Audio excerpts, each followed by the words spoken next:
Hello everyone, this is Jeff with Walk and Talk with Warden Jeff. This morning I have kind of a sad story to tell you. Sad but true life. It's just the way it happened.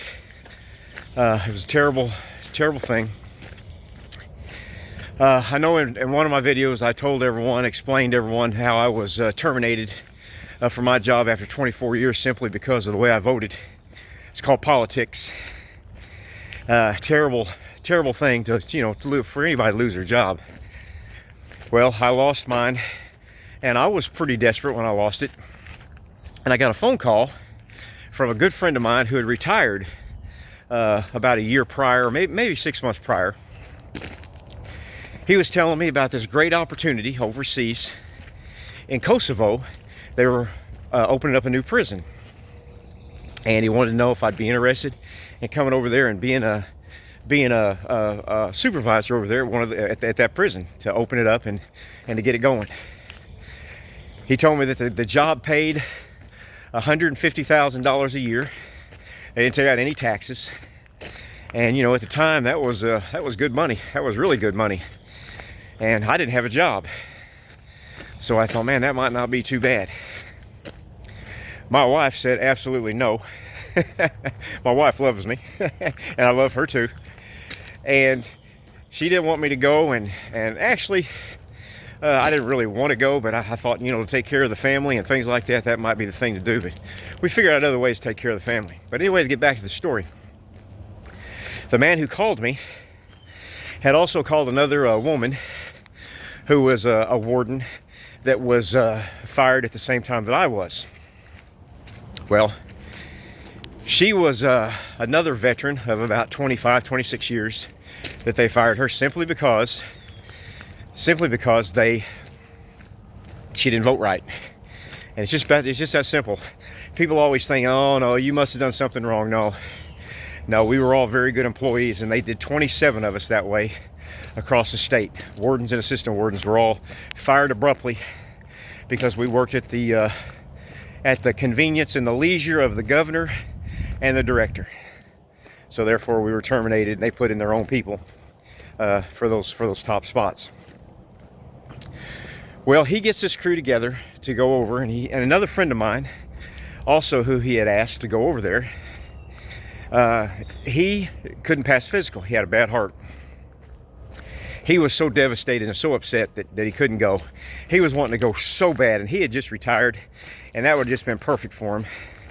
But he had a bad heart, and they wouldn't allow him over there. He had to pass the physical. So, nevertheless, this friend of mine and another friend of mine who was the woman that was the warden, they go over to Kosovo to this prison, and they spent a day there doing orientation. They was learning the ropes, basically, checking out the facility, and they were going to be the two head bosses at the prison. This outside contractor group had hired them, and they was on day one. He moved his family to Kosovo, found a nice little spot there, and was gonna have his family live there. I think it was close to a military base. I'm not sure about all those facts, but anyway, they were safe wherever they was moved to. And this was during wartime. This was during the, when we was all into it with Iraq or over in Iraq and fighting in the war over there back in 2000 and what would that been, 2005, 2006. Anyway, they'd finished their day there at their prison, and a sally port. Let me explain what a sally port is. A sally port is a double gated area that you bring your vehicle in. The one door opens, you go in, the vehicle's searched, and then the next gate opens to let you into the facility, or the opposite way to let you out of the facility. Well, there was 12 people in the van, including the driver, that was coming through the sally port to leave for the day. Well, when they got into the sally port and they shut the gate behind them, the tower officer opened fire on their van that they were in, killing all of them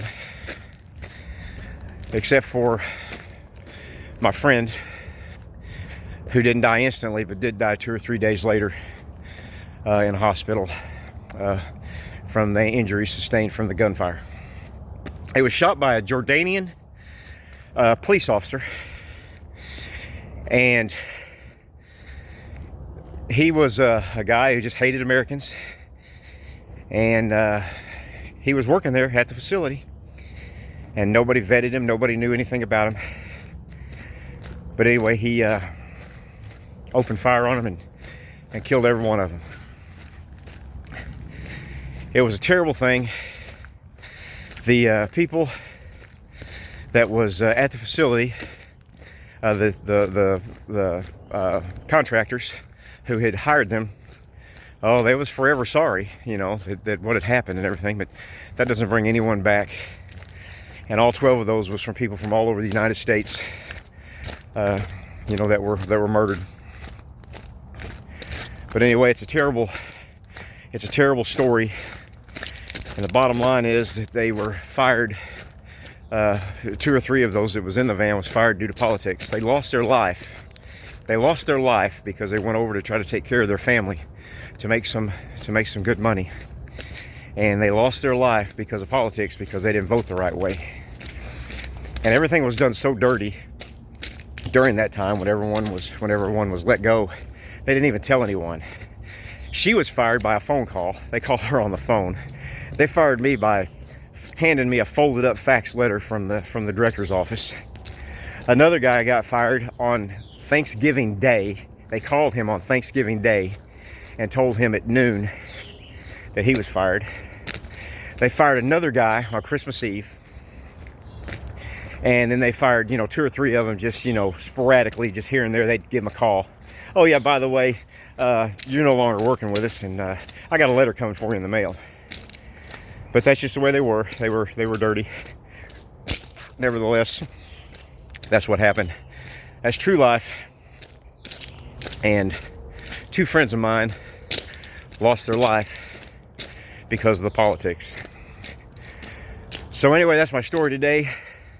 I know I've switched gears a little bit on stories, but that one is very personal to me. It definitely hurts my heart to tell it.